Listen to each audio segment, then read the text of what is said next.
Piketon did something wrong, but was able to just get lucky and not have to worry about, Oak Hill capitalize on anything. And that's what it takes, and a couple blown coverages, a couple blown calls. It could have been worse for Oak Hill, but honestly speaking, man, they had some really good athletes out there, and it really stinks that they couldn't, put up a better performance. But I think they're only a couple inches away from having a good team down there. I say like Coach Combs said on the podcast last week, you can't really overreact in this week 1, week 2, week 3 matchups. I think that Oak Hill team's going to be a solid team. They had a hard-fought battle against Wells in week 1, and then coming into this game, wasn't quite as hard fought. I mean, it was definitely hard fought. It just wasn't as close. Absolutely. I say Oak Hill, they never gave up. They never stopped trying.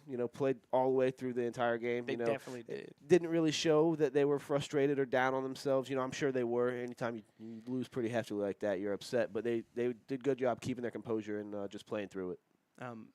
Again, shout out to that Piketon offense and defense because it was a collective effort, but that defense was really showing out that night. We had another game. Adina loses to Fairfield Christian 45-43. That's a gut wrencher. That's got to hurt. Oh, yeah. Well, I mean, especially when Adina was down 45-21 after the third quarter, and then they missed a 2-point conversion to tie it up with 3:43 left in play. When I got the halftime score, it was I believe it was 42-21. And then I got the final score being, 43-45.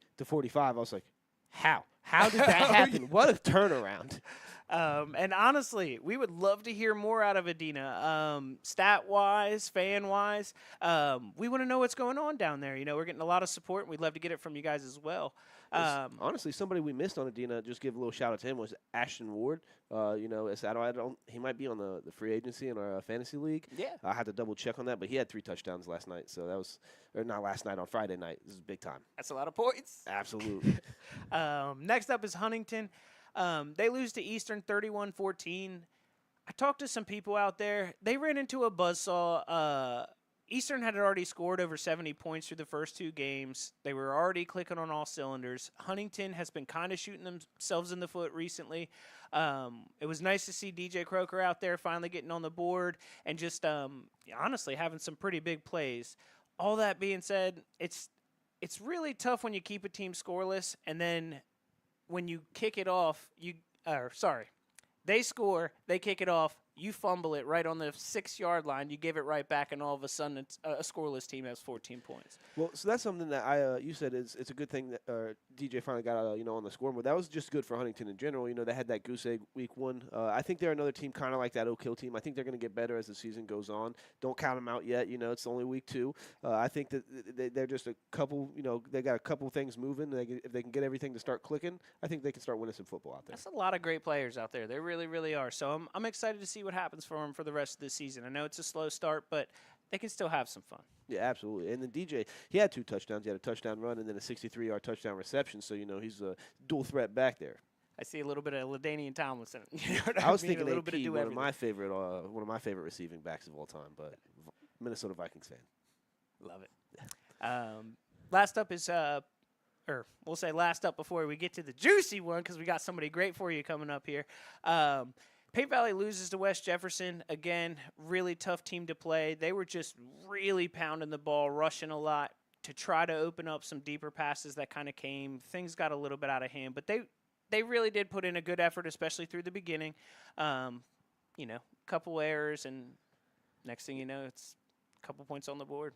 Yeah, I'd say that Paint Valley team, they're a really solid team out there. But West Jeff, they were just, going into it, I was kind of a little nervous for it just because it's West Jeff has just been a notoriously good school for a little while. So I mean, it was unfortunately you hate to see it. It was kind of a worse loss, but I think that's probably going to be one of the worst losses that Paint Valley sees this year. I don't think they're going to see something that bad. They came out and started well, too, scoring first and really not getting out of scoring range through halftime. It wasn't until the second half that they kind of opened it up, but honestly speaking, it was only a 1-point game early on, and obviously Paint Valley scoring first was a big help for them, too. But a great game, hard-fought effort, and like you said, I don't think we see that from them again.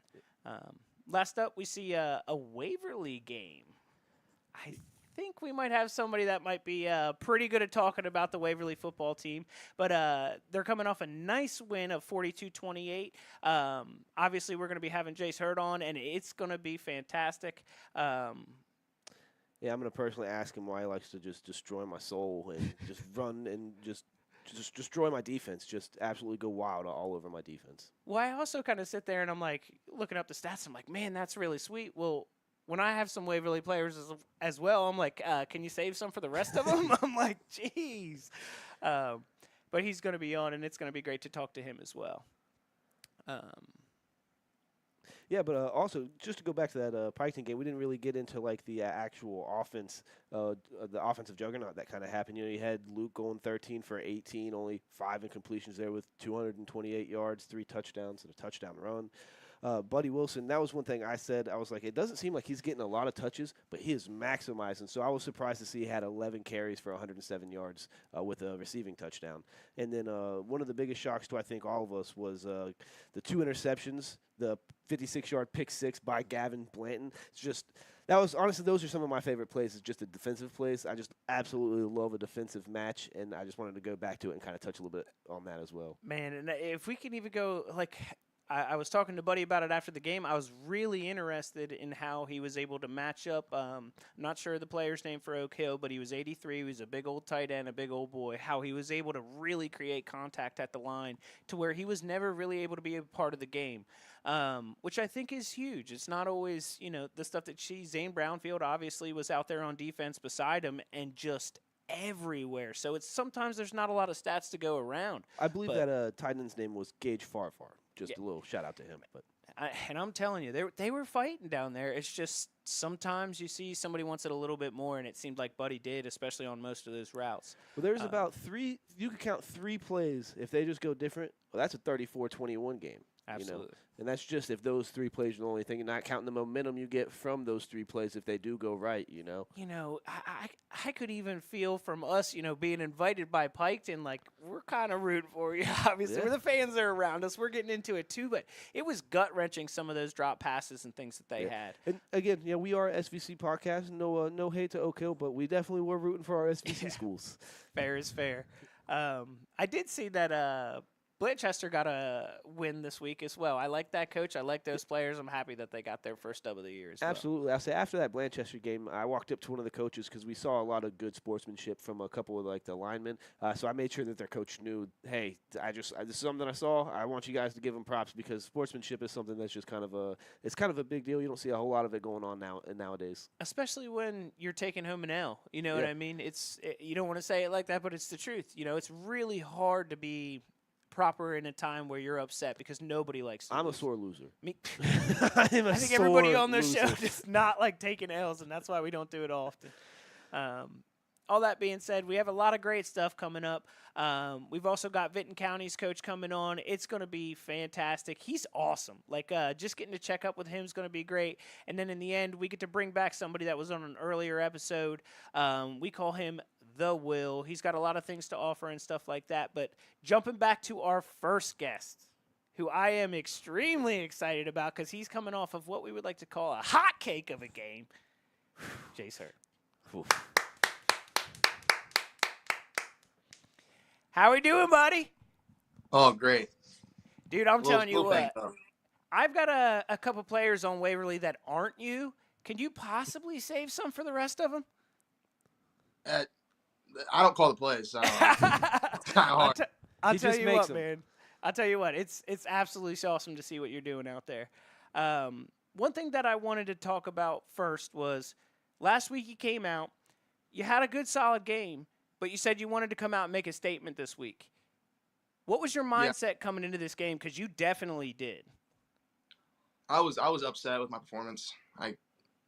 It was like in my gut all week. I'm like, okay. I told people, I said, I'm at least rushing for 250. The goal was 300.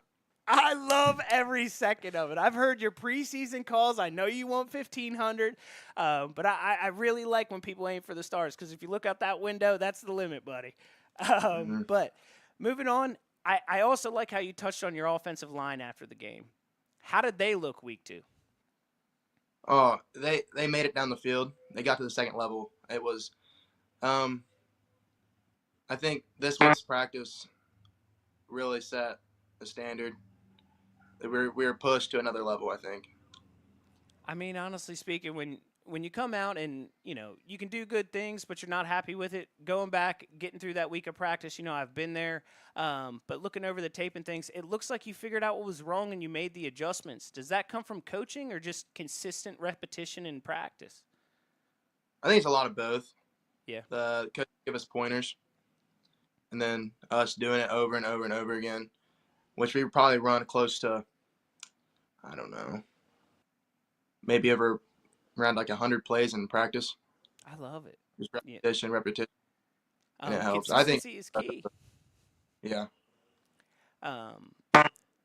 Something that I kind of wanted to ask is, did you guys want to come out and make a statement after that close week 1 loss? Coming out week 2 and just wanted to go out and leave it all out there and kind of just ball on some people since it's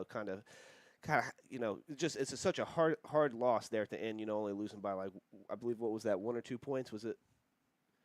Yeah, it was a 2-point conversion. Yeah. So.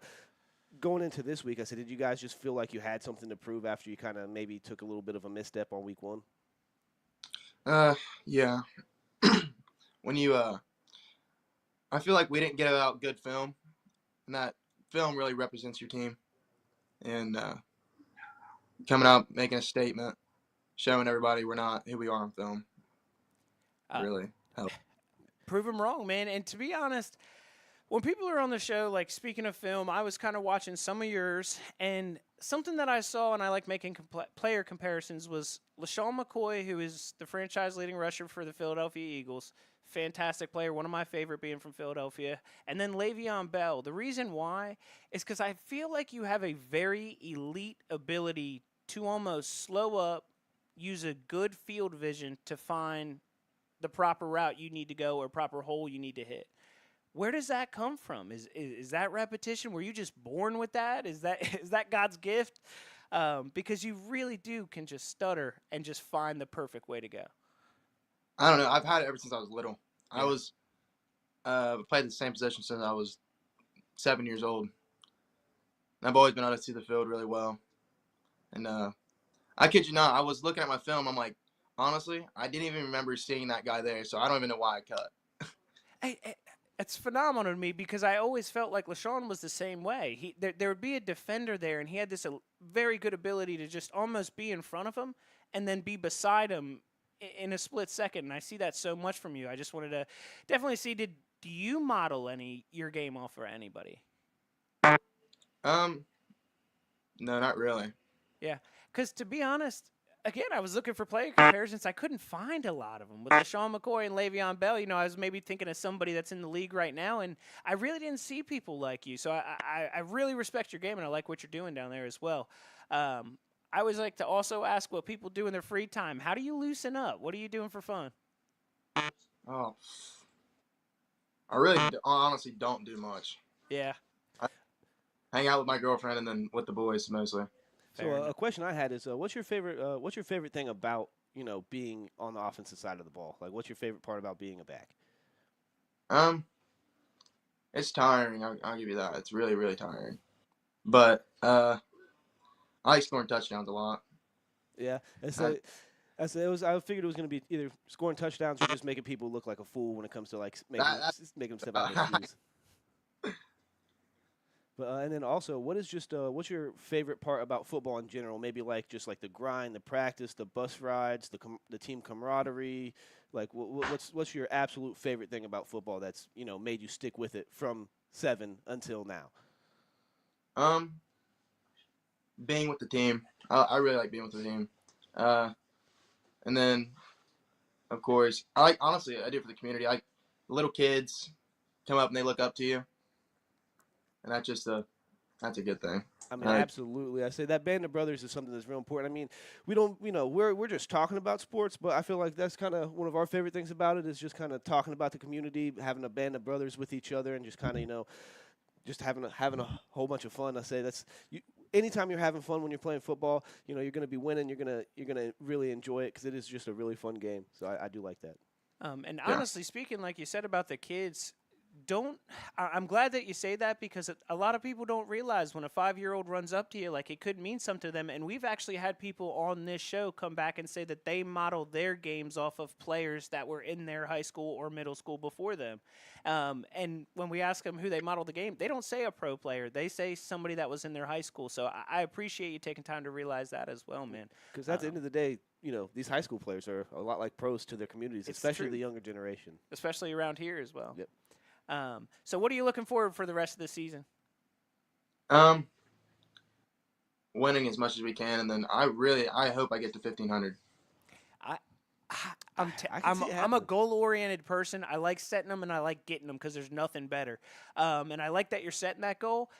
I can't wait to get out there and try to see you. But like when we finally get to actually, I think we're going to see you this week. I believe we are. Yeah, we're going to see him a week 3 matchup with, I believe it's Unioda, right? Yeah, we'll be down at Unioda this week, and man, we're excited to see you and excited to get down there as well. I'll be excited that you're not playing my defense. I'll tell you that much. Any thoughts on this upcoming matchup?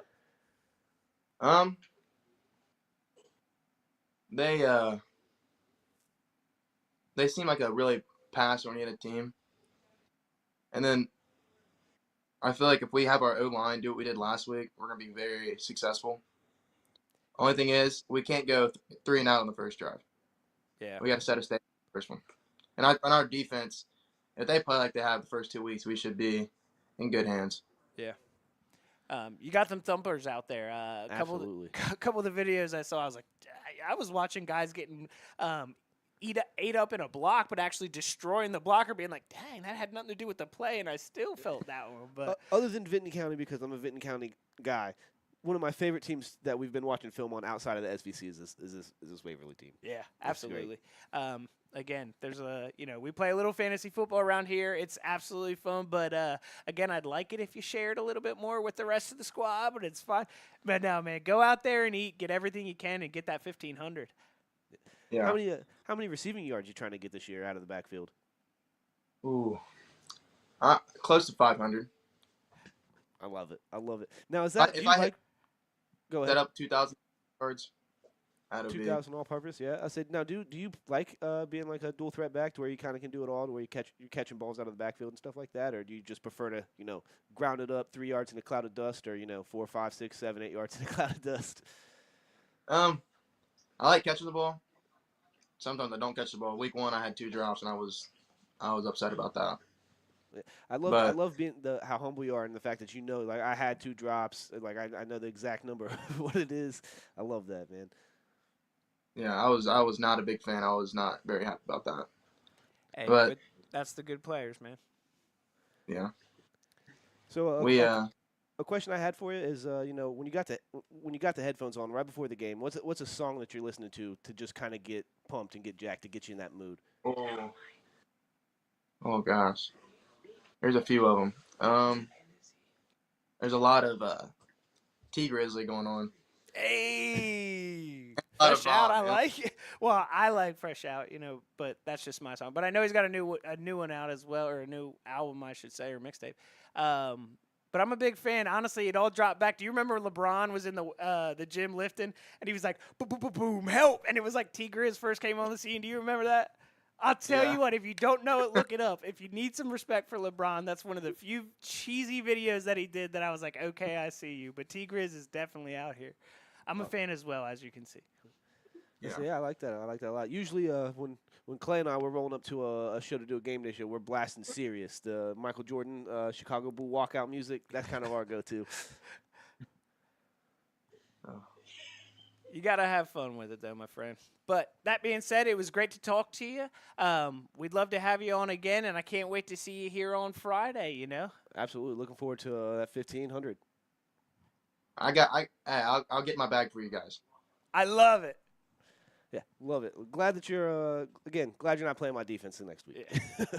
Have a good one, man. Oh, well, I'm playing Andy next week, and he's got the Uniota's defense. So, thank you. Just go off on him and make sure he doesn't score any points on me. That's the goal. All right. We'll see you then, man. I appreciate you. See you, boys. Stud. Oh, absolutely, absolutely. I love, like I said, one of my favorite things was when he was like, "Yeah, I had 2 drops week 1." Like, he's just I not going to love when forget people about that remember that. anytime soon. I just kept feeling like, man, I appreciate what you're saying. I Yeah. appreciate what you're saying because, to be honest with you, I like that. I like that he says when the kids come up. That's huge stuff to me, and that's Absolutely, character yeah. right there. No, 100%. Because a lot of times these little kids are looking at these guys like they're celebrities, like they're just these amazing. And a lot of them are amazing athletes, and Yeah, they're absolutely. they're celebrities of their small town. And he definitely is one. He's going to have a great season, but man, to just be so like that driven, you know what I mean? We saw a lot of that in Paint Valley. We saw a lot of that in Piketon, but that drive, I can't wait to see it come from there too. Obviously, it's going to be a fun game. But that being said, he's a dog, and like they said, if that offensive line is clicking, it's going to be tough for Union. And shout out to him for giving shout out to the offensive linemen. Again, I'm always saying that they are the unsung heroes of like any offense. I say if you don't have a good offensive line, you're not going to have any time back there to be setting up passes. You're going to have, I mean, if you got guys in the backfield before you even get the ball on a handoff, probably not going to be able to get a whole lot going. So the fact that he's given credit where it's due, love that.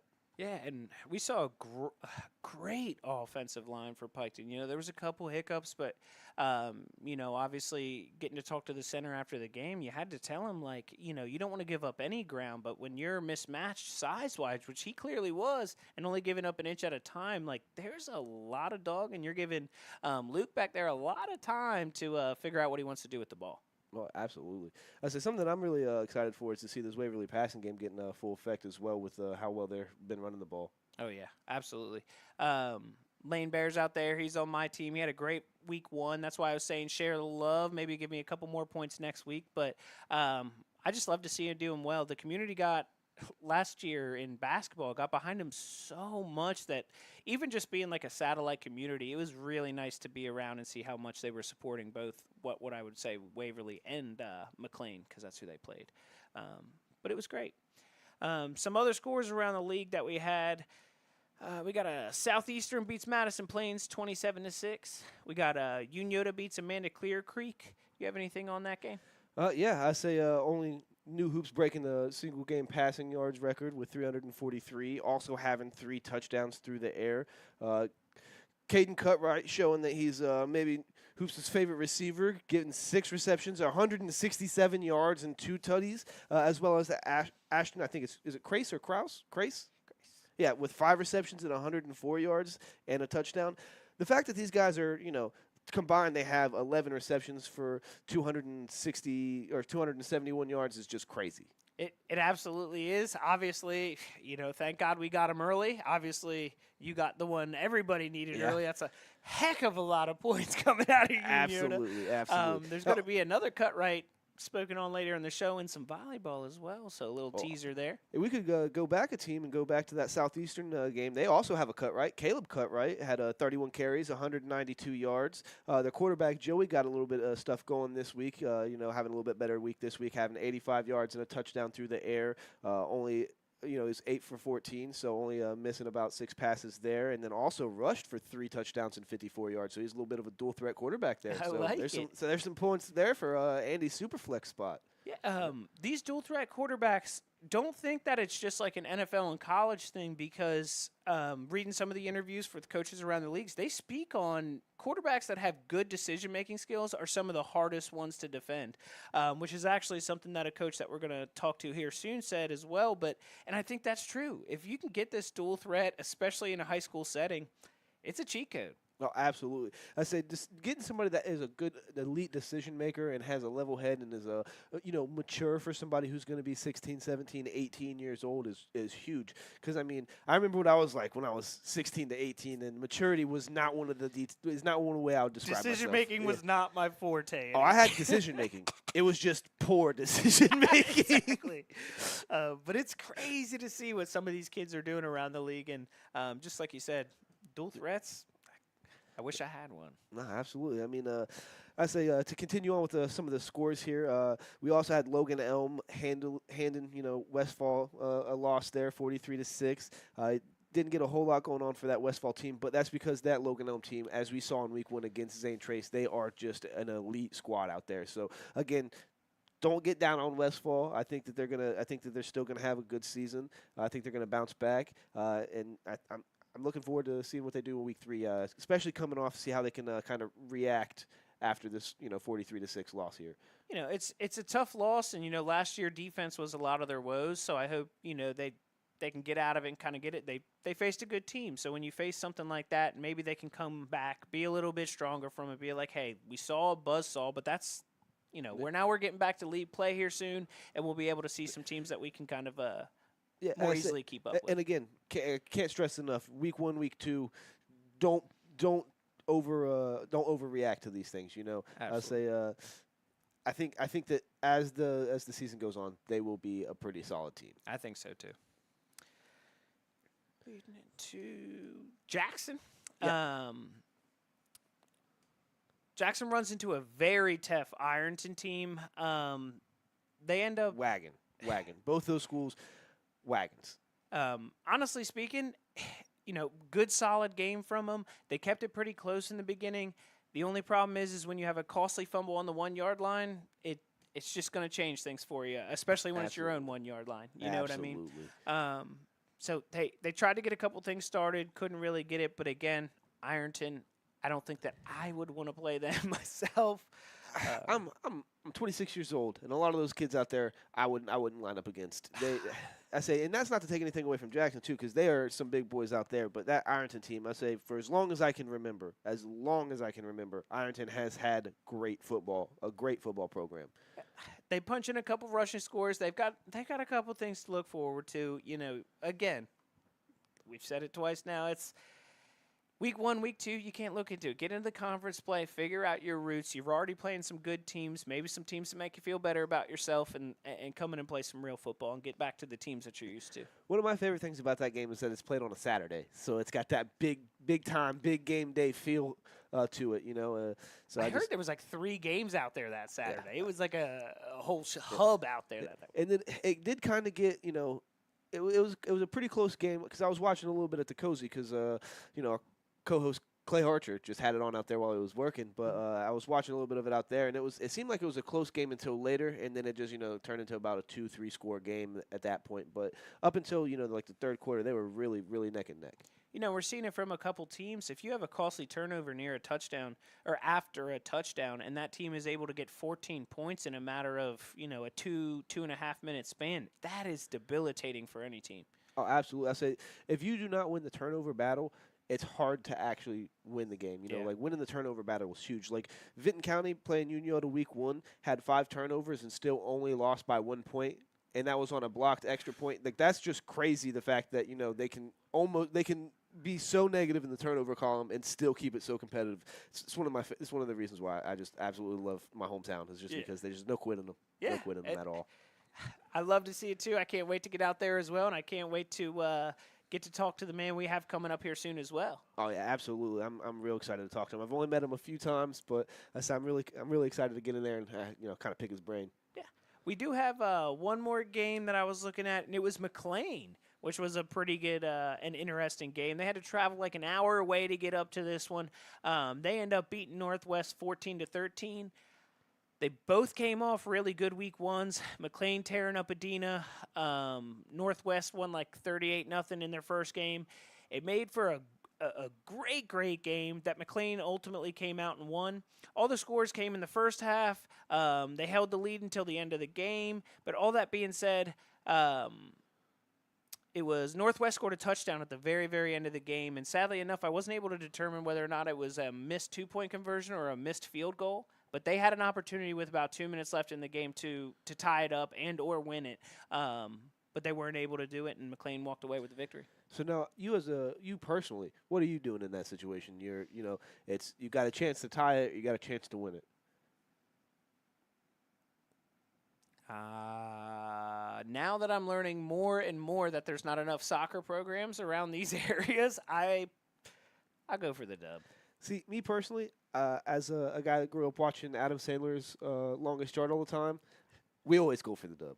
We always go for the win. So, kind of, Michael Irvin said that. I think that was his quote in that movie. So, if Michael Irvin's thinking that way, then it's kind of like, you know what? Yeah, let's always go for the win. Not a bad way to think. But yeah, again, McLean coming. They're 2-0 now. They're going to come out of league play looking a lot better than last year, which is going to be exciting for them, especially when they get back into it. We had somebody reach out to us week 1, and I really like what he said about him, and he really thought they had a chance. And again, coming in with another hard fought victory, I think he might be right again. I'm interested in it. Yeah, I say. Yeah, no, that McLean team is just—it's a team that I'm happy to get a little bit more and more film on. I'll say, I'm just, I haven't been in a better mood since football started. Just so much high school football going on, so many great games, just so many athletes out there, just going crazy. I love it. What was that Vinton County game like? So yeah, the Vinton County game, it was score was 19-8.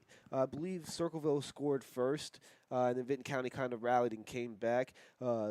Honestly, it was just a rushing clinic for Vinton County. So they had Matt Hembry with, I believe it was 9 carries, had 142 total net yards with a touchdown. That's like reception yards stuff. Longest was That's 67. Like 15 yards of reception, 15 yards of carry. That's dog stuff. Then you have Lane Hayborn getting 16 touches, going for 93 yards and a touchdown. And then you had Garrett Brown taking a little bit of a lesser role than he did in week 1 with 14 touches and 84 yards and a score. Still, sorry, not a score. He did not. That was a loss of a yard, so he had 83 yards. So still just a dog performance there. Just, almost getting it's just crazy. Almost a double Benny for the backups, you know, in terms of rushing. Or I should say rushing yards total. Well, technically it was because the backups would have been Lane Hayborn and Hembry. I say Garrett's the starter.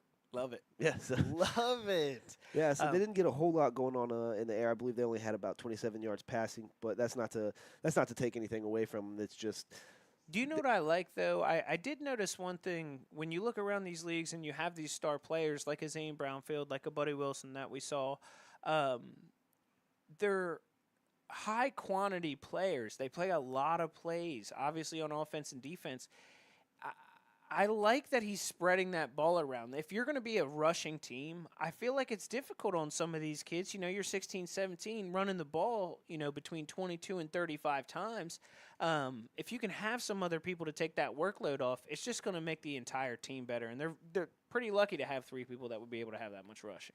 Oh yeah, absolutely. And then I believe Matt Hembry, he caught a few passes too. He's one of their better receivers they have out there. He's a big body kid. He's tall.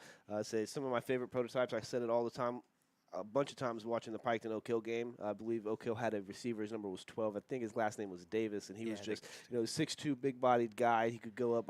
Like I said, I kept saying, I'm surprised they're not just going to him every single time. He looked like Corey Davis. Yeah, yeah, like he was. Yeah, like I said, retired. He was definitely a prototype wide receiver, and Matt's another one of those guys that's just kind of like that. I'm excited to see him get a little bit more receptions, but I like seeing him tear it up on the ground as well. Yeah, you do what you do, One thing that I would want to give a shout out to was the golf that has started. We had him on that. We had Combs on last week to talk about Westfall starting golf and things like that. Yes, they started week 1 in the bottom of the standings. That's fine. I'll rattle them off. But Pate Valley in first place in golf for the boys. Southeastern 2, Piketon 3, Huntington 4, Adena 5, Zane Trace 6, Unyota 7, and bringing up the rear is 8 with Westfall Golf. Again, this is week 1. Match 2 got postponed, so that's only 1. But we'll see a lot more coming from it. And honestly, we want to learn more, maybe get out there and try to be better with golf as well. If anybody has anything to make us better or you want to come on and talk about it, we are more than willing to learn. I can play it, just not well. Yeah. The girls have been out there as well, which looks like Huntington, Zane Trace, Unyota, Piketon, and Westfall are in that order. Yeah. If I'm not mistaken, that Westfall team, the boys and girls, I believe they're fairly new programs. Exactly. So, I wouldn't necessarily, count them out or anything like that. I think that they're going to be good as time progresses. So again, it's kind of like when you first start getting a soccer program around. That's when you're going to start seeing, it's hard to compete with schools like a TVC school or something like that. It's hard for them to compete with some of these SVC schools because they have a really nice farm school or farm system for a bunch of younger players, get them involved kind of early. They do the same thing with volleyball as well. So it's just kind of like the fact that they have it for such a long period of time, these kids are well adjusted to it. Whereas like a Vinton County, if they go add a soccer team, it might be hard for them to field a full team, as well as those kids aren't going to be as adept, and it's not quite in the community, so it's probably going to take a couple years before there's little league programs. So it's just it's just kind of a whole thing. It's got to be tough. I'm not used to not having the quantity to fill a lot of these rosters. I know it always sounds weird, but I like to hear, maybe have another opinion that it's interesting, because again, where I grew up, there was plenty of kids for a soccer team, plenty of kids for, even field hockey we had down there. So it's, it's kind of foreign territory, but again, I'm really starting to see more well-rounded athletes out of them than I maybe saw in my area. Which I think is great. There's a lot of multi-sport, a lot of coaches that understand multi-sport players, work together and co-coordinate to make these kids better. Like, this area is really special when it comes to that stuff. Well, there's a little shout out I want to give out to a guy that I went to high school with. Our senior year, he was running cross country, or I don't know if he was running cross country his senior year, but definitely his junior year, he was running cross country and playing football. He was a receiver, so he was literally playing 2 sports in the fall. Like most of the people that are, and then he played basketball and track. So he wasn't a 3-leaf clover. He was a 4-leaf clover when it came to like kind of covering all the bases. It's like most people can be a 3-season athlete, but he was technically a 4-sport 3-season athlete, and it's just shout out Max Ward if you're watching. I always thought it was crazy that you were doing it because you'd have to go play out Friday nights and then wake up Saturdays and then run a cross country meet, run a 5K, and I was just like, yes, you gotta be a competitor. Yeah. You just really have to. Some other things that we had going on, we did have some volleyball, but something I did want to mention. Did you see that they are turning the Marlins minor league stadium into an Airbnb?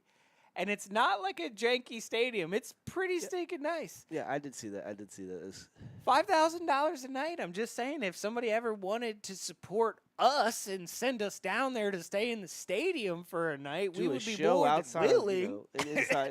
Show inside the stadium, that'd be kind of crazy. But no, it looked pretty cool, and I thought that was interesting. And I wonder if that's going to be a trend we see coming up. Is that maybe more places might even have just a specific location or something like that fans might be able to stay in. And I believe when they did that, they kind of said that you have access to the whole facility. They So like you can really just did. walk around and do whatever you want. You want to be hanging out in your boxers in the stands. Well, you pay the $5,000. I'm going to put you on the spot. Where would you sleep? I'm probably sleeping on the mound. Yeah, you Pitching got to be mound. close. I was thinking pillow on home plate. Yeah. Well, I was thinking that, but I was like, probably right behind the pitching mound because it is Yeah. a mound, so you're gonna be sleeping like. I like that so one right too. behind it, I guess. But yeah, no, I'd say it's just. I'd probably spend most of my time down there, just down in the field, just looking at they had like these cool amenities and things like that. But we digress. Another thing we saw a lot of people around here like UFC. Max Holloway shows he really can beat up on anybody not named Alexander Volkanovski, because the dude is just a stud. He just can't climb that ladder, which. It's fine, everybody's got their villain and different things like that. But it was nice to see him get the W, and the guy that he faced, somebody you guys might know. The Korean Zombie, he was that dog. Unfortunately retired. I was talking to Clay about it before he left today. It breaks my heart. Max Holloway is one of my favorite fighters right now. Blessed. But it's just the knockout he had was crazy.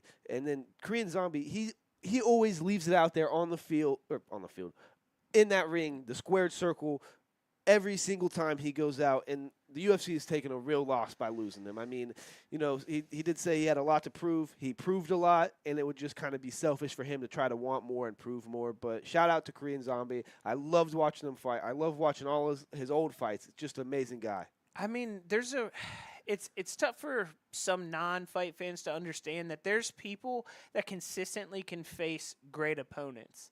And although he might not have been able to beat a lot of them, for his name to be thrown in the hat with a lot of those great fighters and fight a lot of the great fighters, even though they're not all W's, he was there all the time, meaning that it wasn't by much, great but fights, he was good. I say, and that was the thing, like, they called him the Korean Zombie because he could take a beating and he would still come staggering at you like he was a zombie.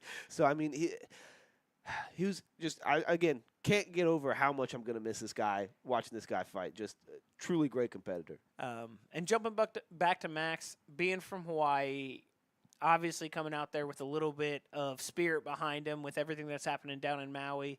And prayers and respect to everybody down there that's going through all of that. But he Very came out unfortunate. with a chip on his shoulder, and he definitely was sitting there. And it's Korean Zombie and everything, and he might have been a little outmatched, but Max definitely, you could see, had a little bit of a spirit in him. And I'm still glad that with that spirit, he gave Korean Zombie the time and the fan allowance to let him to get a proper send off because he set the gloves down in Singapore. Yeah, absolutely. I'll say that's again two great fighters, two of my favorite fighters to watch. Just again, such a shame that we're gonna have to lose one. Absolutely. Also, college football starting up. We got a little taste of that as well. Little week 0 taste. Say one thing that I've been liking about Florida is they've been playing week 0, so they're kind of playing week 0.5 because they're playing Thursday. This coming up Thursday, so it's still technically, I guess it'd be week 1 as opposed to week 0. So yeah, no, it's real excited for it. Real excited for it. It's going to be a blast. I did see San Diego State versus Ohio University out there. That guy drilled that ref in the face. Did you see that replay? Absolutely. Oh, yeah. my lantern. That was not a small boy either. I was looking at it like, gosh, I did not want to taste that. But other than that, we saw a Notre Dame victory. I would give a shout-out to Clay, but he's not here. What do you think about that, Clay, Notre Dame? Word. That's what I thought. Either way, we'll be seeing a little bit more from Notre Dame, I'm sure. I don't want to talk crap on him now because he's not around, because I definitely will in the rest of the season. But we're real excited to get college football fired up. We won't touch on it too much. You know, anything that's great we'll talk about. But obviously we focus on things in this area, and we want to keep it high school and, SVC and close. Absolutely. SVC and close for sure. And I think we're about to get on somebody that's a little close here. I am extremely excited. Oh yeah, absolutely. Like I said, I've only got to talk to him once or twice, and we were at a graduation party for one of my friends. It's actually shout out to Andy Long again for the guy I get all my VC stats from. We're actually at a graduation for him, and I got to briefly talk to him. So I'm just real excited to be able to kind of pick his brain on the football side of things and really kind of talk to him for in depth. I was like I got to read a couple articles. I can't sit here and act like I'm super hip to them, but what I will say is I was so amazed at the quotes. Like one of them was just a Q&A, and I was just very impressed with his answers because it didn't really seem like it was normal, we'll say like Texas, Ohio football. You know, he spoke on a lot of things that I found interesting just in terms of words like logistics. You know what I mean? And how difficult it can be to be a coach in this area because people live so far away. I can't wait to talk to him about this stuff because obviously that's one of the biggest. He's got the biggest battle when it comes to getting kids to actually be able to come out because Vinton County, there's people that are going to Vinton County High School. They got 2-hour bus ride. You know, I would say it's crazy. That's insane. Yeah. You know what I mean? It just really is. And then biggest demographical county, one of the smaller populations. So he's got a battle on his hands when it comes to that. Yeah, I mean, just imagine scheduling outings or extra weightlifting or different things like that. It's got to be difficult, and I'm pretty excited to talk to him about it. But that being said, I think I missed one thing that I wanted to talk about with volleyball. Before we get into it, I did want to give a shout out to the Southeastern squad. Ashton Ward, Emily Dressback, you guys have been so nice to us. We just want to give you a shout out for the first and second dubs as you guys were kind of sweeping out there. It was a blast to see you guys kind of succeed in that outing. And to be honest, we've been watching you since Midnight Madness, and I think there's something special going on down there, so we'll be keeping track of you as well. Also, I would be remiss if I didn't mention our fan of the game on Friday. She was a cheerleader, okay? She might have been all of 4'3", maybe 35 pounds. Okay? Looked like an ant from the press box. She literally rocketed a giveaway National Guard football, probably well over 80 yards, up into the air, up into the press box to perfectly land to our show. I dropped the ball, almost hit me in the face, wasn't ready for it, hit my hand, should have caught it. Randy Moss, like I said live, Randy Moss was disappointed in me somewhere just because it hit the hands and I dropped it. And I had said that several times that game. And for me to do it, it kind of made me feel disappointed in my Yeah. hands. But that being said, so we ended up giving her fan into the game. We told her to share with her teammates if she wanted to. She didn't have to. She's allowed to be greedy. Go ahead. No, No, okay, I yeah. want you to get a chance at it too because I already did. Welcome, did a decent one. welcome back, guys. Sorry about that. We just had a little bit of mishap here. We got our third guest coming up. Real excited. As a new coach, doing a lot of good things for Vinton County. Just a man that really doesn't need any introduction. T.J. Carper. I appreciate you guys, man. Love what you guys do, man. Just glad to be on here today. Yeah. Hey, like I was telling him, I only got to talk to you one or two times. I think we met at Andy's graduation. Yeah, I think yeah. that was like 2 years back. I'm really excited to kind of pick your brain and talk to you about football. I say Andy's had nothing but great things to say about you. So, and then watching Vinton County football over the last few years, kind of have nothing but great opinions formed from myself. I love what you're doing out I there. appreciate that. Yeah, bringing a winning mentality back to Vinton County. I absolutely love it. Yes, sir, man. We're trying to do the right things. We're trying to be great. We're trying to get over this 6-4 hump that we've been on the past 2 years. But coming in, my first year and just trying to instill some belief in the program, and some excitement with amongst our kids, So it's been fun to watch it grow and take off. Yeah, that's something as a Vinton County guy. I've always we have the athletes, especially when it comes to like playing football. We grew up playing football. We'd always do really well, and then we'd get to the kind of high school thing, and the mentality around the high school team was just you said that 6-4 hump. We were on a 1-9 hump there for for quite a while. So I mean, I'm Yeah. glad you kind of rectified that for us. Yeah, man. It's I've definitely seen with my wife being from Vinton County, and just watching them when I was at Cabell Midland, I looked at them, I was like, man, they got kids, they got athletes, like they got some dudes that can play.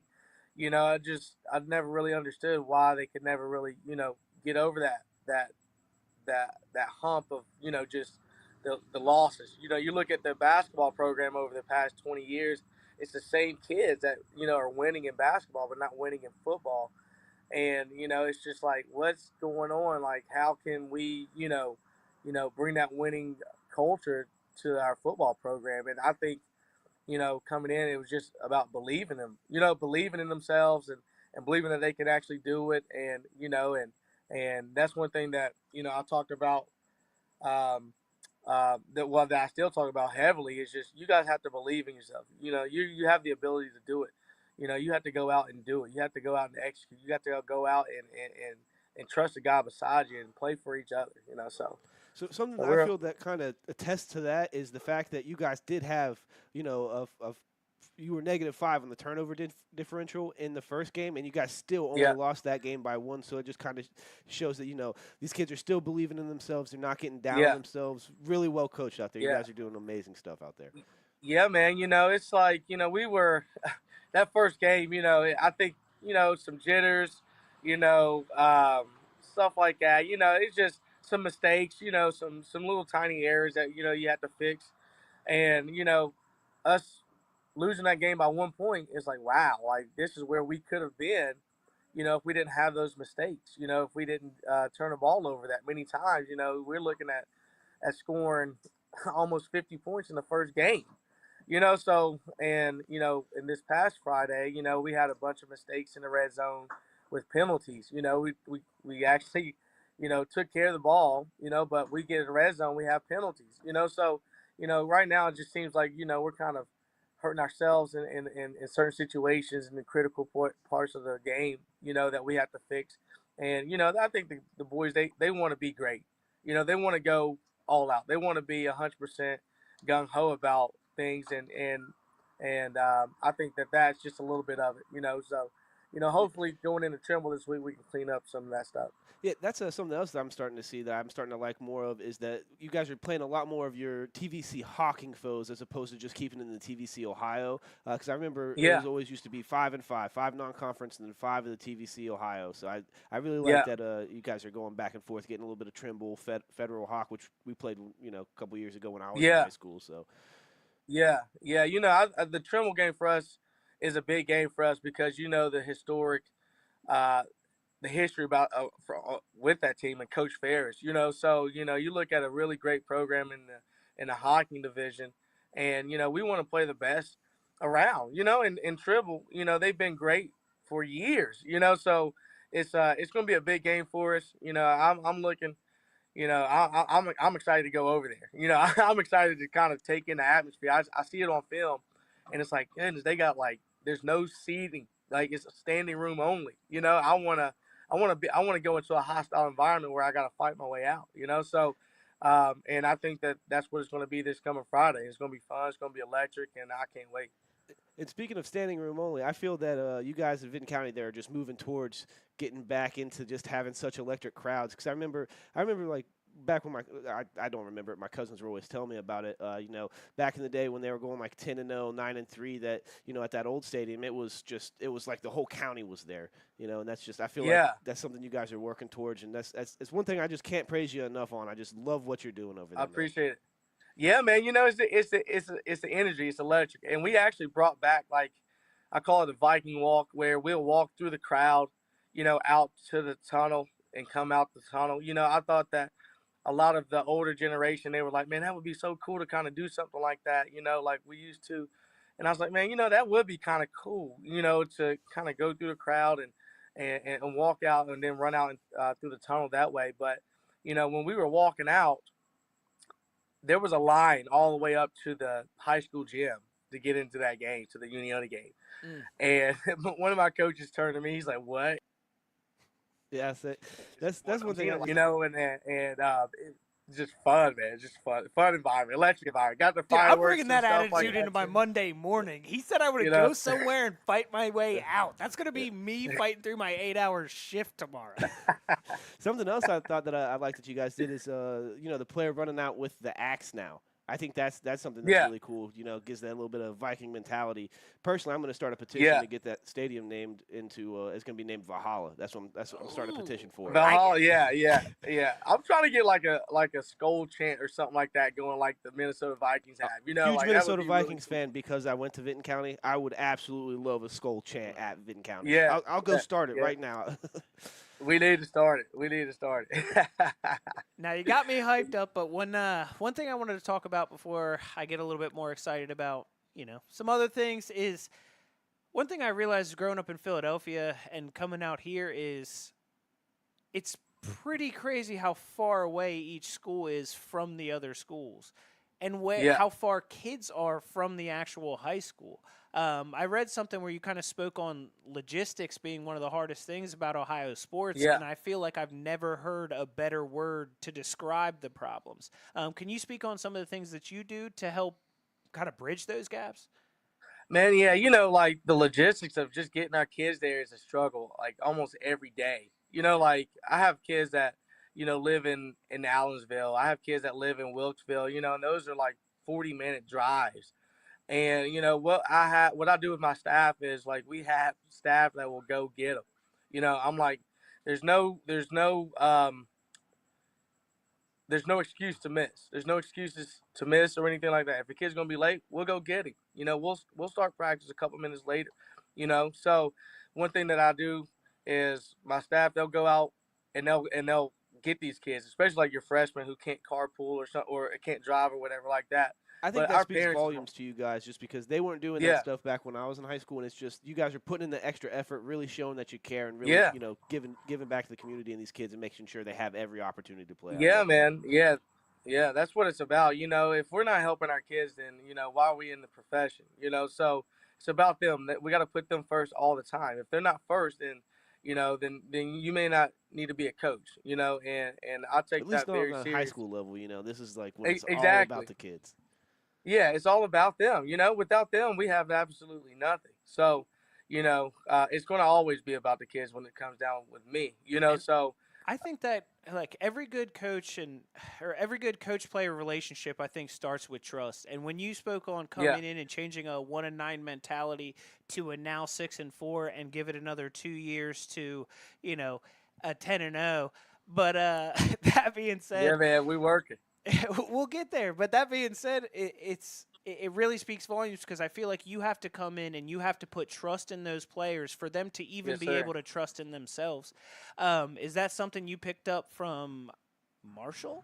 Was that something that you picked up from family? Was it something that you just kind of picked up and learned from along the ride? But where do you get that from? It's a couple of people in my life, that I credit, to that mentality. My dad, he was very hard on us as when I was a kid, and he always talked about, doing the right things. It doesn't matter, like what the outcome is going to be, because sometimes you can do the right things and not have the outcome that you Very want. well said. So he taught that to me at a very young age, and then coming up, at playing at Marshall, I played under two head coaches, but my position coach, he was actually Mike Cassidy. He was actually just one of my favorite coaches because he just taught so much about life. It wasn't about all X's and O's all the time. It was about, how are you going to do, what are you going to do when something bad happens? How are you going to respond to that? How are you going to, are you going to get up, or are you just going to lay down? So, and he brought about, competing. Like everything that we did, we competed, and I respected him a lot for that, because that was an opportunity for me to showcase myself, not only as a player, but like as a person. Like I had to reevaluate myself after my freshman and sophomore year. I was like, man, what am I doing? Am I really competing and doing things, the right way, or am I just out here just to, be on TV, or am I just out here to say that I'm a Division I football player? So I had to reevaluate some of those things in my life as well. But I really credit my mentor, Luke Salmons. I coached under him for 8 years at Cavill Midland, and that program went from kind of a Vinton County vibe to a state contender every year. I think we made state championship 2 years, played state semis 5 years, had three undefeated seasons. While I was there, so it was just those things, just doing things the right way, doing things. It doesn't matter what the outcome is going to be, as long as you continue to grind, continue to work, continue to do things the right way. You may not win every game, but the success of the program overall will be way, way greater than what you've ever, would expect. So, and there were some seasons where we went 6-4 in the regular season and made it to the semifinals in the playoffs, just because we were doing the right things, and we were just putting our head down and working and trusting the kids, and the kids trusting us, and it was great. Yeah, I said one more question I got for you is: was Vinton County always on your radar, or do we have Caitlin to thank for getting you here? Well, so this is how it went down. Like, so the COVID year, we had come off a state championship run at Cavill Midland the year before COVID hit. And then the next year we went undefeated, and COVID was like kind of knocked us out of the playoffs. Like we couldn't play because we were like, it was a map. Like if you were in the red, you couldn't play, so you had to forfeit your game. If your county was in the Ah, red because of COVID, you had to forfeit your game. And we're like, what? I hate So COVID. we were highly favored to win, state championship that year. Um, but we went 8-0. Made it to the first round of playoffs, had COVID, they couldn't play anymore. And I get a phone call about 2 months after the season from Coach Combs, and I looked at Kate. I said, uh, Coach Combs is calling me. Like, she's like, well, answer it. And so I answered. He's like, man, you know, um, we had a coach that he had to quit for personal reasons and things like that. And I was like, okay, where are we getting at with this? And he was like, I'd like for you to come in and interview and talk about it. And I said, man, I don't know. I have to talk to my wife, um, just to kind of feel a vibe or whatever, and to see if she wants to be there, and calling the defense at Midland, was great. I was having a great time, and we were looking to be good again. And he's like, man, just really consider. I told him no, and then he called me back about a week later and was like, Coach, like really consider it. So I was like, I talked to Kate, and she was like, yeah, consider it, and we'll see. And so I went in, talked, had an interview with him and Mr. Brooks, our superintendent, and JJ Milliken, our principal at the time, and it just kind of felt right, because the kids here were kind of like the kids at Cabell Midland. There's the country schools out, you know, out in the middle of nowhere. The vibe is very similar to here, with the school and the town, the community. And I was like, man, this is a great opportunity for me. I don't want to let it go. So, and we just went from there. So, but Kate was definitely behind the scenes trying to push me to come. So, Yeah. So I mean, so Mac Holmes just goes and helps the basketball program so much, and then make sure he gets an elite coach to help our football program. I mean, literally love it. one of the greatest coaches in Vinton County history, if not the greatest coach as of right now. Yeah. And I look forward to having Yeah. your name in that conversation in the next many yeah, years. man. to come. Yeah, man. Oh, Yeah, man. Well, I'm working to be that. Respect the heck out of Coach Combs and what he brought here. I think my first ever Vinton County like athletic event was at the Convo. I think they were playing the district final maybe, and I walk in and the whole gym is maroon. Yeah. I was like, AKA wow. Vinton County's second home court. Yeah, man, it was crazy. I was like, wow, like they kind of filled the whole combo up, and I was like, where's the other teams like fans at? So I was, when I was looking at that, I was like, man, it would be a nice place to coach because the community support too. That's so one thing I'm looking forward to getting back at the football side of things. It's just the entire community Yeah. coming out and supporting to where it's standing room only. You got to go up on the hill right behind the far end zone, Yeah. so that way you can even see the game. Yeah. So, Yeah, man. The energy is fun, man. It's a fun vibe. one thing that I would say is that I would love to play for him because just the energy that you have, the way that you speak, the honesty that you have. One thing that I also noticed, it says that you kind of make a prospect list for anybody on your team that wants to be even potentially play some college football, and you throw some stats on there, you throw their GPA and different things like that. I think it's really, really great that you do things like that, Yeah. especially because it says something to the players. Yes, it does. Yes, it does. Yes, it and- does, man. That's big. That's big. Trying to help these kids live out their dreams. Trying to help these kids better themselves. That's what I think of as a coach. When I see the word coach, I think of those things. And if I don't do that, then I'm not doing these kids any justice. I'm telling you I'm right not- now, I'm- that's exactly what we started this for. So if you ever need any Yeah. help, if you ever want us to, help engage or an interview or any way that we can help these kids, I'll write an article for them if you want it, whatever that needs. Like, Yeah. that's Yeah. exactly what we're here for. So if you can ever think of anything, feel free to reach out for us and things like that. I would be remiss if I man. didn't talk about a couple things that you said through this that got my jimmies Russells. I'm lead today, not usually, okay, but I'm more of a jokester usually. I have to say, one, I love the fact that he said he had to ask his wife because God knows, Yeah. Clay and I, we've talked about divorce papers quite a few times. That's the reason Clay's not here Exactly. right now. The trust in your players, the way that you say it, it's not just, yes, I trust them to make that play because we practice. It's I trust them because I might have picked them up for practice because we're figuring out ways that builds a family mentality that I would love to be a part of. And then also, you said you can do everything correctly, or your dad said you can do everything correctly, and you still might not come out on the winning end. And that's the truth. And I feel like there's a lot of kids in this day and age, not to be the elder statesman of this much, I guess, but I think a lot of kids need to realize that you can do everything right and still come out the back end. I'm really glad that that's even running through that program, to be honest with you. Yeah, man. Yeah.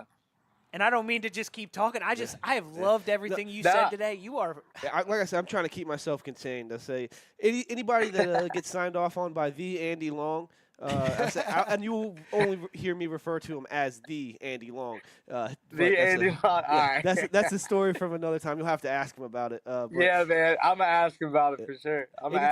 Anytime he gives his approval on a coach or something like that, I'm all in on him. So like I said, he's had nothing but great things to say about you. He loves what you're doing out there, and then so the fact that he's just so in on you, putting all my chips on you as well. Yeah, man.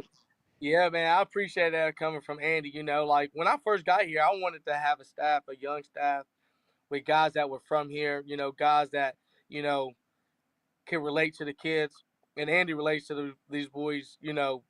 more than any other coach on my staff. I feel like because he came up through here, he played through here, he wants it to be great, he wants these kids to be great. He's a success story himself. You look at Andy and what he had to overcome. From his younger years to where he's at right now, it's crazy. There's been And six and times through this interview that I've run through a brick wall. Yeah. Like, I don't mean to cut you off, but jeez, I'm telling you, man, you're really excited. Oh, absolutely. yeah, man, I appreciate it, man. Yeah, yeah. But- It's just a vibe. It's just who I am as a person. I came up and I've had some mistakes and I've had to learn from the mistakes. And looking back, each mistake that I've made, you know, coming up is like a teachable moment for me. And I don't want to continue to make the same mistakes over and over and over again. So, just learning and being excited about life, being excited about, having the opportunity to coach these kids, to teach these kids, I couldn't be more thankful enough for the position I'm in right now. You're teaching the right lessons, man. Absolutely.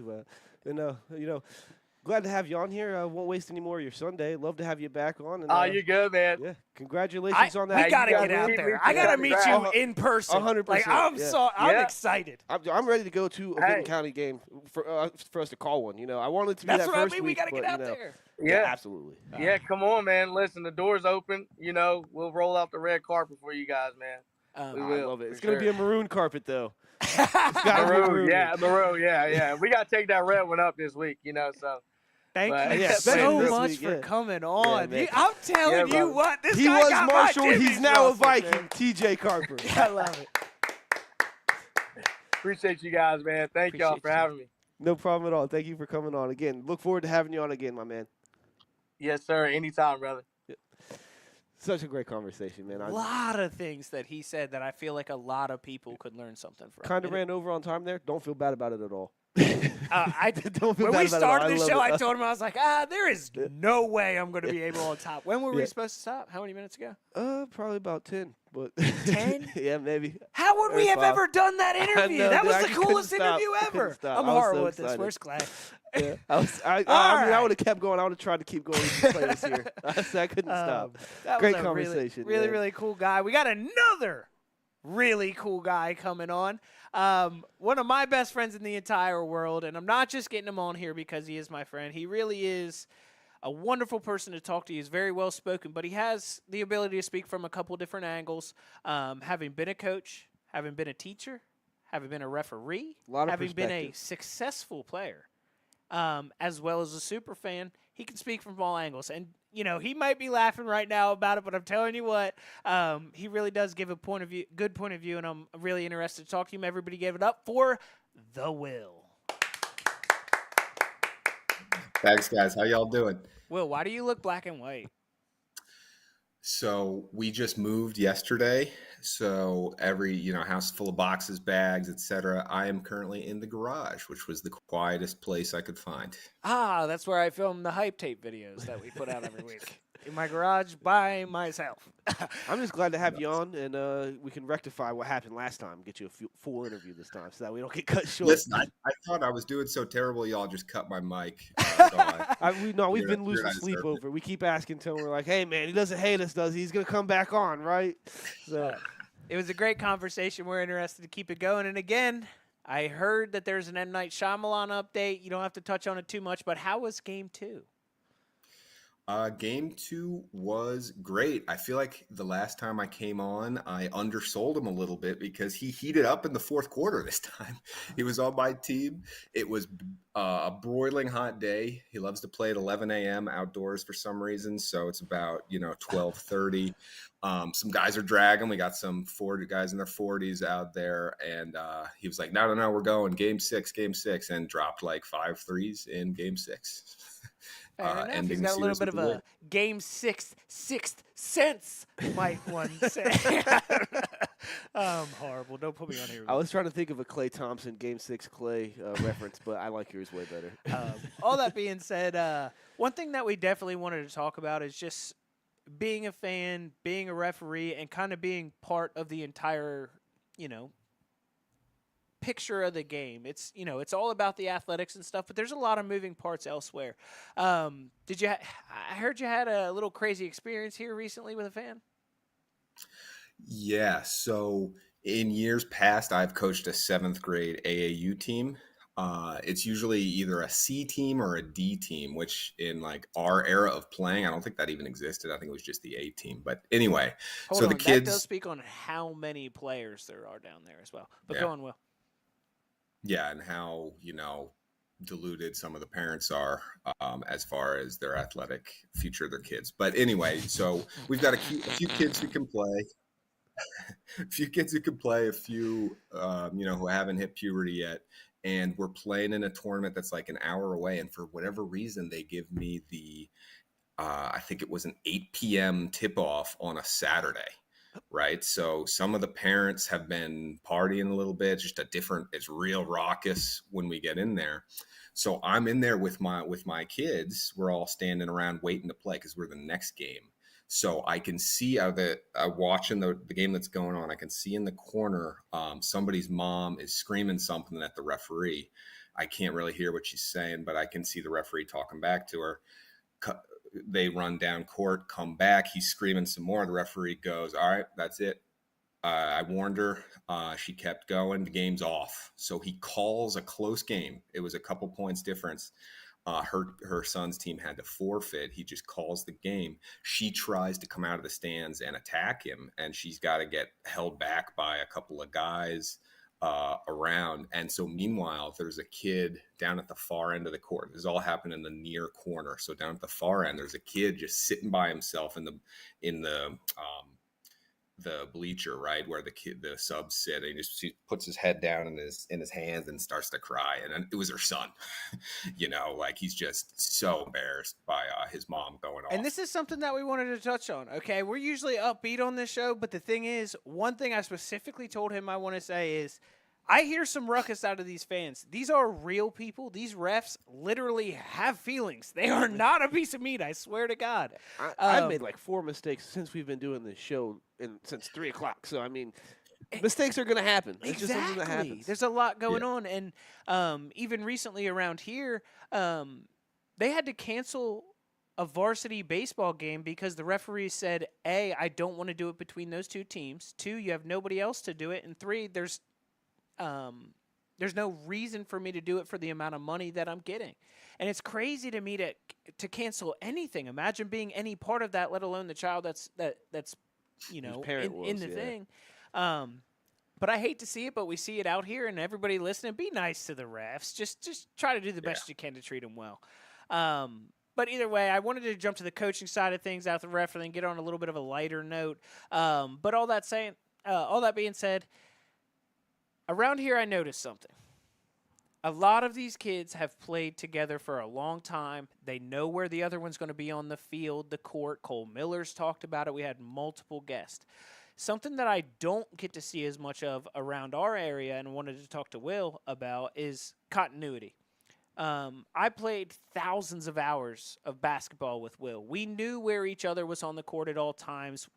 Kids used to play us for our basketball all the time thinking we had no chance, and we still came home with it every day. We never played on the same organized team, which is crazy because we lived next door. But in our area, it's different, but around here, Will, I wanted to speak to you as a coach. What's the benefit of having this continuity that I see at literally every high school around here? Oh my God. Let me paint you guys a picture, right? So I know I understand there's not a ton of Catholic schools around your area, but in the Philadelphia area, there's a ton of Catholic schools, and they have the CYO basketball tradition. So the Catholic Youth Organization, I think is the name of it. I'm familiar. Yeah, exactly. But all the local churches, so the local parishes, they all sponsor a team, right? And then you're placed in a region with other teams. So the school that I teach at, Devon Prep, is a little bit different because it's not a church, right? It's a Catholic school, but doesn't have its own church. So the CYO allows us to play with them, but we're different from all the other teams. Now, what does that mean? It means that the CYO programs, they're K through 8. So some of those kids have been playing together since, I don't know about kindergarten, right? My son's 1. he doesn't know how to raise his arm yet when you throw a ball at him. So I can't imagine kindergartners playing, but third grade or whatever. So we get into these leagues, and I've got, because my school is, it's pretty pricey. So sometimes the kids come in sixth grade. Sometimes their parents wait a couple years, send them in seventh or eighth grade. So we're putting together a team of eighth graders that are new to the school, that have never played together. And even in years where I've had talented kids, we just get smoked by some of these teams that on paper seem to have less talent, but have been playing together and been getting coached by the same coaching tree for years and years. Well, always well spoken. An easy way to say it would literally be like, when they're coming in, imagine building your eighth grade basketball team 1 year at a time. Every other school, it's I've known you forever. I'm here in eighth grade. Like, this is us. Now it's more like you start it in sixth. Seventh, you add more players. Eighth, you add more players. You get to high school, now you get a whole nother crop. There is a complete incontinuity, which is kind of what he was speaking on. Sorry, Will, I just wanted to kind of elaborate on it just because around here it's so different. That's why I wanted to talk about it. Yeah. No, you nailed it. That being said, I also wanted to talk a little bit about how difficult is it to coach the young, we'll say men. He coaches an all-boys school, so the young men of this generation. I mean, they're watching these NBA players constantly ask for fouls. They're doing Euro steps that they shouldn't be doing. I mean, Jesus, back in the day, we had Rick Pitino videos we had to watch on DVD to get him moved. Now they have a YouTube video that breaks down Kevin Durant. It's like, it's really crazy how these kids are skipping something as simple as proper dribbling and getting to Euro steps. The fundamentals. Exactly. Can you speak on the difficulties in coaching some of these players? Oh, boys, I could go all day, but I won't do that out of respect to you and your listeners' time. So we already hit on point one, right, which is the referee aspect. So it's not just the parents, but the kids see their favorite players mouthing off to the referees, so they think that that's okay. That's pretty easy to stamp out. Yet another reason why the fans and the parents should not be giving these referees flack. They're already dealing with so much from the kids. Exactly. Yeah, you're absolutely right. Reason number two is, who are the most electric players of the current generation in the NBA? Probably Steph Curry and Kyrie Irving, right? As far as you look at Giannis Antetokounmpo, and a kid can't really imagine being 6'11" and that athletic. They look at Steph Curry. I mean, now he's pretty yoked at this point, but a few years ago, a little bit skinnier. They're like, oh, that could be, my older brother. That could be me. He had Lamar Jackson ankles. Yeah. So they emulate those players. James Harden a little bit as well. How do those players score? Listen, I love Steph. I really do. But the part that makes the highlight is the 3-pointers where he shoots it and turns around before it goes in, or the double step back and stuff like that. As a youth coach, you get kids who can't make a left-handed layup, but they have a step back.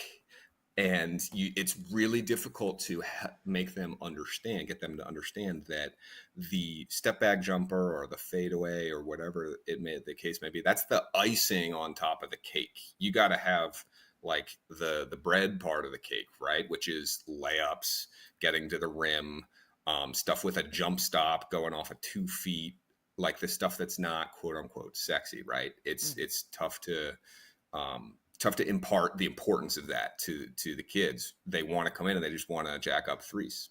Big men as well. So I'm focusing on the guard aspect, but I have a buddy named Neil Mormon, who played a little bit of college ball as an undersized center. His pet peeve is big guys saying, no, I don't care if I'm a head taller than everybody else. What do you mean I'm going to get close to the rim and concentrate on defense and rebounding? I want to ball handle a little bit, even though I've turned it over 3 of the last 4 possessions. I want to go through my legs twice and pull up for 3. So that's an issue too, because they see Kevin Durant do it on TV, and he's amazing at it, but he's 1 in a million. Sometimes the best way to help the team is for the big man to say, okay, I want to work on those skills, those advanced skills that might help me in high school or, God willing, beyond. But that's in practice. During the games, the goal is for the team to win, and I need to sacrifice a little bit and run the floor, rebound. So something I maybe think do a of when you post. say that is two different quotes. One of them is from Kevin Hart of all people, and that's everybody want to be famous, nobody want to put the work in. And that's something when you're talking about Mm. doing the fadeaways, the step backs and stuff like that. It's like everybody wants to be Steph or Kobe, but nobody wants to put in the level of effort that they have put in to get where they are. So And Steph's a perfect example because he has an innate ability to kiss the backboard anywhere on the Yep. glass and still get in the hole. That started first, I'm sure. So and then he is so it's a quote about Steph Curry from Amon Shumpert. So Amon Shumpert said Steph Curry did not ruin the game of basketball. He ruined the game of basketball that I loved. And I might have said this like the last time we had you on, and that just speaks to me because he's absolutely right. That's at least for me. Steph didn't ruin the game of basketball. He ruined my favorite version of the game of basketball that I grew up with. It's like, man, Yeah, they could no, say the same that's thing about dunking back in the day. You know, They they're can. sitting there They like, can. it's Will total. It's obviously a totally. world basketball facade as well. Yeah, no, that's totally fair. I think that people underestimate the like how great Steph is, right? Because the as I mentioned before, like the non-sexy stuff that he does, which is getting off the ball, is the stuff that the crappy photocopies of Steph Curry That is do my not have. favorite.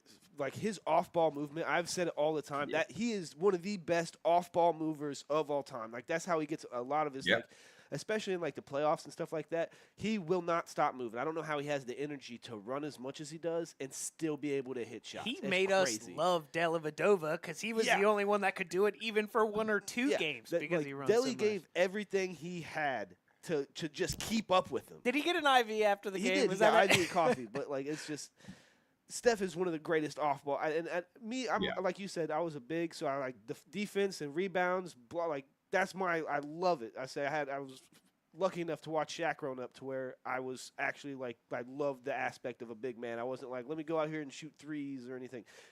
Usually the farthest I got was about 15 foot because I wanted to know how to shoot a free throw. So other than that, I like to try to stick to like the prototype, like how it's supposed to be. I guess I'm not a big fan Yeah. of this position as basketball. Yeah, it is helpful to have everybody on the court be able to dribble, pass, and shoot. There's no doubt about that, right? But you see with the rise of players like Joker and Embiid, and to a lesser extent Sabonis, would those guys have been as dominant 20 years ago? I really don't think so, and that's no disrespect to them. It more speaks to the fact that, to your point, the non-positionless players, the traditional trudging centers, they've been weeded out of the league. So who's left to guard Jokic? Back in the day, you mentioned Shaq. Every team had some big stiff who didn't have a tractor ton of talent. trailer, all of them. Yeah, exactly. Why were they on the roster? They were on the roster to go out and guard Shaq and use 6 fouls. Rosters don't carry those types of players anymore. They might start to now that Jokic has won. They really have a the title. DeAndre Jordans, the Blake Griffins. Not that he's a fouler, but you're getting these kind of older veterans that kind of have that role. But you're completely right. It's just not there anymore. Well, that was the thing about Blake. He developed into being able to take it out, shoot about 18, 19 feet.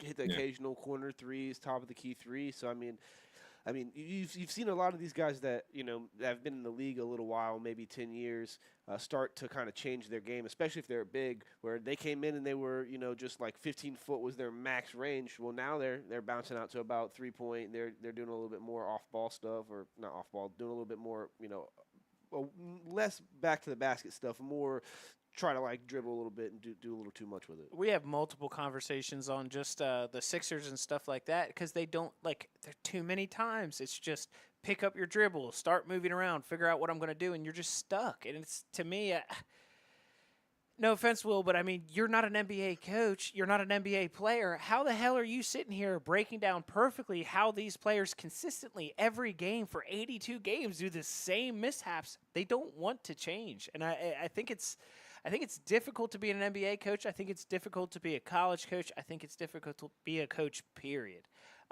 Because we're in a world. We just talked to a Vinton County coach, Will, a football coach around here, and one thing that he said is that you could do everything correctly and still come out on the back end and not have the results you want. As a coach, do you feel like it's difficult? Because, again, you could put in a good week of practice. You can get to that game, do everything correctly, and whether it be a ref or maybe just a better team, you might not come out with the results you want. How do you coach kids through those losses? Yeah, no, that's a great point. So I'm gonna tell you guys a quick story. The best team I ever had, speaking to the level of talent or continuity in my CYO region, we weren't even 500. We ended up 14 and 15, and that was with two players who ended up being varsity players for a state championship team, and another player who transferred who was better than them. Anyway, we make a little run in the CYO playoffs. I think we were the 7th seed and we beat the number 2 seed. So that was great. Emotions are running high. Get into the next round. It's the semifinal. And the best player is a no call, no show, right? Doesn't let anybody know. And we're texting him. I mean, I'm not texting him because he's a minor, but I've got like the player on the end of the bench. I'm like, Jackson, text Yasir, where is he? Where is he coming to the game? And it wasn't really his fault. I think it was his parents who chose to send him to an AAU game instead of the CYO championship game. But you put in all this work.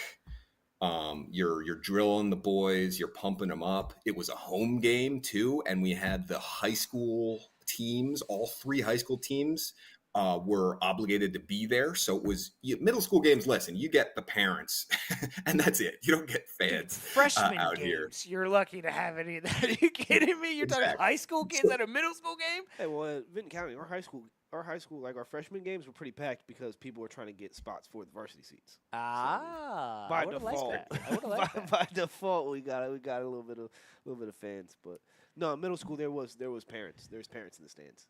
Yeah, exactly. So on this afternoon, the place is bumping. The high school guys are treading that line between being, I don't know if we can curse here, but like kind of douchey and, being good, supportive fans, just as you would imagine high school boys doing. And then we figure out that the best player isn't there and everybody else's confidence, probably including mine. I'm sure my body language wasn't great as the coach, but everybody kind of just drops down a little bit, and we got rolled by 20 by a team we'd beaten earlier in the year.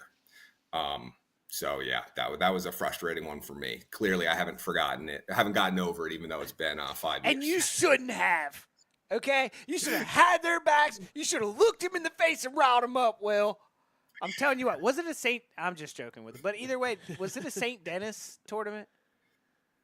St. Dennis is in the region, but that year it was St. Catherine's, who their parish is 2 minutes away from our school, basically. So there's a lot of overlap. A bunch of their kids. I don't get to talk schools like you guys get to pretty often. This is like the first time. Like, was that a St. Catherine's or St. Dennis? And also, as we speak on this is all like Catholic or private or different schools. We haven't even spoke on public. That's how many schools were in our area. Where I live now down in Louisville, that's how you got like Mayo, Manual, Trinity, St. X. I mean, you got Southern. Dude, you'll have town Western, name Eastern. West, town name East, town, like literally like all 4 of them. It's crazy. But hey, Will, I love you to death, brother. We're going to let you go.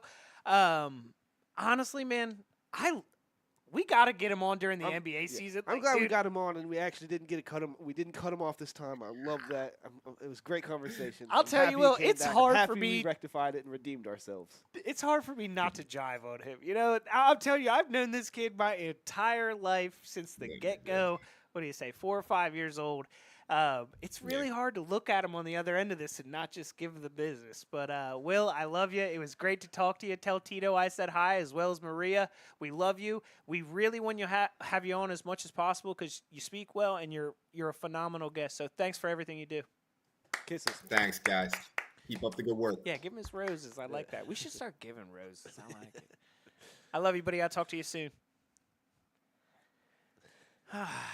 He's Great refreshing, isn't it? Great conversation. It's so hard for me. Like, just imagine you see a guy you don't see often. We talk on the phone. You see him up there. God, you want to give him the business. Oh, like, imagine if Clay popped up right now. If Andy Long popped up on there while I was talking to Coach Carver, I would have given him some Exactly. business. So I apologize if I got to give him the razz, but I got to. It was a phenomenal show. I do want to we'll retouch on everything, but I think I might throw like a sidewinder just for some fun here at the end of the show. You know, I'm fine with it. Up for anything. but jumping back over everything, I know I feel like I have said the name Piketon 1,000 times. I can't get over it. Like you said, this was the first game that I got to experience and really be a part of, and it was a great game to be there for. That was freaking awesome. Like, it My favorite really, thing about really you, Tony, was. is the fact that you haven't been here long enough to see a bunch of Vinton County losses, and you're just getting introduced to Vinton County winning football. You know, coming off a playoff berth, 6-4. I'm looking forward to you seeing a really good Vinton County atmosphere for the first time, and it would honestly be one of the first times that I'm seeing a great atmosphere from Vinton County. I don't play favorites very often. I do. That dude just won me. TJ, I don't mean to not use your name, but won me over, dude. Everything he Absolutely. said, I feel like I want to look at him and be like, dude, are you sure you weren't born in Philadelphia and migrated out there? Because just a lot of the life lessons that he teaches resonated with me so hard. Like I said, I was super high on him just because of the great things the Andy Long had to say about him. So, I mean, and I was looking so forward to getting him on the show and actually talking to him and speaking with him, and that's why it ran long, and that's why I don't regret it at all. Clay can yell at me all he I wants. can't believe that was long. I know. I was just lost track of time and looked down and realized, oh, we talked a little bit Well, too I long. feel like but both of us had a lot to say. He was a great guest, and honestly, if we're gonna get yada, he wasn't here anyway, so like we're fine. That was I'm not going to lie. that I was a great saw that interview. we had about 2 minutes until Will came on, and I said, we're not doing Will dirty again. As great as this conversation is, and I never want it to end, I'm going to have to end it so we can do right by Will. Had to. It worked out well, and I'm glad we got everybody in. It was a fantastic show. I guess we'll kind of wind down a little bit. I do want to hit all of our volleyball, okay? Had a lot of matches going on. To be honest, everything that I heard, it was electric. You know, I don't want to say necessarily like fan involvement. From what I saw from player to player interaction, not feistiness, but real good, solid volleyball. I'm very excited to start jumping back into this here soon. But we'll jump into some of the games. Unionta picked up a W on Tuesday against Logan Elm. They turned around and got another W against Chillicothe in 5 sets. Ella Cutright had more kills than a Call of Duty game with 20, and Madeline Wetzel was out here serving up the ball on a platter like she worked at a 5-star restaurant. Darden. They're not 5-star either. Either way, you should work for some better restaurant with that many things. Piketon was winning. Piketon was winning before their football team came on the field, and that was the truth. They won on Friday, but on Thursday, they got a nice W. They get a 3-2 victory against Fairfield. Huntington wins Tuesday to also turn around and get a nice W against Notre Dame 3-0. Southeastern takes the match against Peebles and Western, both in straight sets. Shout out to Emily Dressback and Ashton Ward getting it done. Those are their first victories. I like to see them coming in. They have been nothing but nice to us so far. Can't wait to talk to them as well coming up here soon. Adina starts strong, but ends up losing in 5 sets to South Webster. Westfall takes down Washington Courthouse in 3 sets to a nice goose egg. Huntington also handed a goose egg to Fairfield, 3-0 in sets. They have only lost 1 set, and it was to Wellston on Tuesday in a total of 3 days of play. So Huntington might be struggling to find those nicks in football. Seems like volleyball might be going pretty well for them. Glad they got a dub against Wellston. Yeah. It took everything in me not to boo 'em.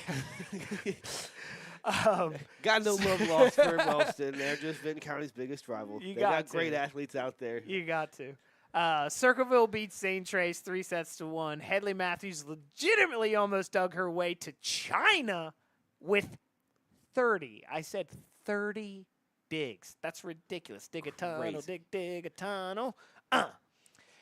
All that being said, it's been a fantastic show. I think we might Honestly, end it with just a little bit of fun. Before we do that, since we're on the volleyball side of things, stand in the street, chill coffee. Oh, yesterday. mother of Mary! Oh, it was great. It was great. Like I said, you did a lot of talking here with the volleyball because I don't know, but I know that there was sometimes I was just like,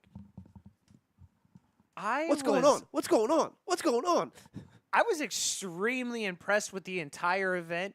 A lot of Next intensity year, out there. they have to. Like, we have to be down there. We got to be getting into, because I'll tell you what, if you weren't there, you have to be there, because it was way cooler than I thought it was going to be. Man, you go down there and you see all that sand. There's 3 different If you're courts. not- You got walkways, people outside, tents on every corner. Yeah, if you're not out there playing and you're just out there enjoying some refreshments, getting a little bit to eat, there's a lot of tents out there that are just a bunch of different businesses in Chillicothe. It's just a great way for the community to kind of come together. It was a lot of fun and a lot of good vibes. So definitely make sure you get down there next year if you didn't make it this year. I know we'll be doing more with it next year, which will be exciting. They have a lot of drinks down there, a.k.a. handcrafted nice sodas from 50 West. Refreshments. But here's what I'll say. I kind of want to end with a draft. We Yeah, I didn't can go for a expect to draft. have one. We We did weren't not. going to do one. But I think we might as well. The reason why, we'll make it easy. Let's just pick like a quarterback, running back, wide receiver trio, all time. This is not me versus you. Actually, we won't call it a draft. Let's get to know each other. Okay, I can get mine from the same team, Okay, what's your favorite team? Minnesota Vikings. Non-Vikings, non-Eagles players. That's fair. Okay, Because okay. 2 of mine would have been I can too. use Eagles. You can use Vikings. Yeah. Yeah. Okay. So, we'll start with a quarterback. We'll go with my favorite quarterback of all time is John Elway.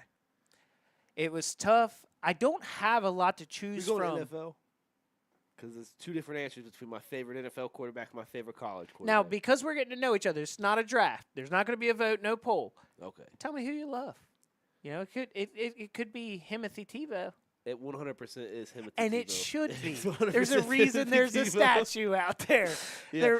There really, really Yeah. is. All-time favorite quarterback. You also know he played for the Eagles. Yeah, he did play for the Eagles. He also played for the Broncos too. This is true. I was really bummed out when the Eagles cut him because they had a USC quarterback. I wanted to say it was Barkley, and they also had Sam Bradford, Oklahoma quarterback. And both of those guys, when I was watching the preseason that year, both of those guys did not perform as well as Tebow did. But he still got the cut and the boot, and I've been mad at the Eagles ever Being since. in that area, I want you to know that we respected him too, because all of our Philadelphia pretzel factories made a Tebow? Tebow Love pretzel. I swear to God. So he was playing for us, and it was a blast. Matt Barkley, when we drafted him, he said the whole Tom Brady or the whole line, "I'm going to make everybody who was drafted before me regret it." Da da da Not da. one da. of So them was Philly regretting got behind him for a second, and Mark Sanchez actually took his job a few years later. But that being said. It was Mark Sanchez, not Sam Bradford. That's who it was. Yeah, because I was No. Sam Bradford actually was there. He was Okay. the actual starting quarterback. Sanchez came a little bit later and snuck in for that backup For spot. some reason, I was remembering the butt fumble. when I was saying it, and I was picturing Bradford doing it, but Bradford didn't do it. Yeah. It was Sanchez at the Jets. It's but- weird that he was also like a college roommate with AP, Adrian Peterson. So, Sammy B, they loved each other. Or DeMarco Murray, I apologize. So they were, good friends. So who's your quarterback? Quarterback's Timothy Tebow. Timothy Tebow. Leads us to running back. Who would be my favorite? I love LaDainian Tomlinson. We got to go, obviously, non-Eagle. I love Shady McCoy. I got to shout him out just for my own sake. But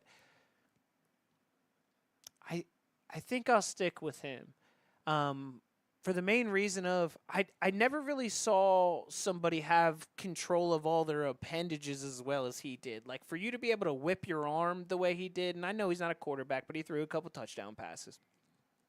His ability to catch a pass with soft hands as well as straight rush down the middle, I just loved every second about it.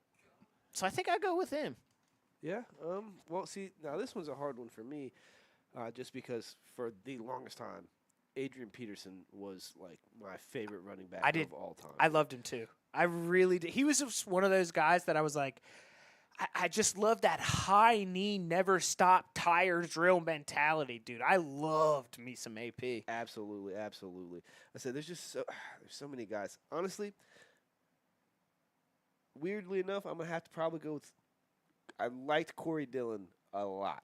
Just one of my personal favorites. And the reason for that is nothing he really did on the field. It's the first Madden game I remember playing. I Corey literally Dillon was for the just about to Patriots. say I'm not trying to kiss your butt, but Corey Dillon, I think it might have been 2K for me, and like T.O. was on the front of it or something like that. 2K5, but we just bought that for the first place yeah, fans. but Corey Dillon was a dog in that for the Patriots as well. Obviously being a Bengal for everybody out here that likes those guys, but no, I know exactly what with the Richard Seymour and that defense being filthy with the Teddy Bruschi and Rodney Harrison, Yeah. Ty Law. That was a wonderful Teddy game and a Bruschi is the wonderful name play. you don't hear a whole lot. Yeah. I liked when he after he retired he started calling a little bit of games. I miss old Teddy Bruschi. Yeah, he was good. He was good. And I'm not even a huge Patriots fan. Hated him for most of my life. Yeah, me too. I mean, it was How tough you for gonna go us for. undefeated and still not give Randy Moss a ring?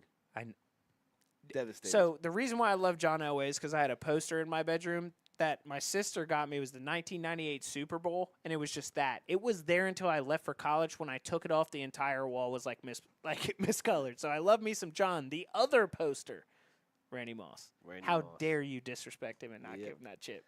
I And that's know. why I blame Eli Manning. Yeah.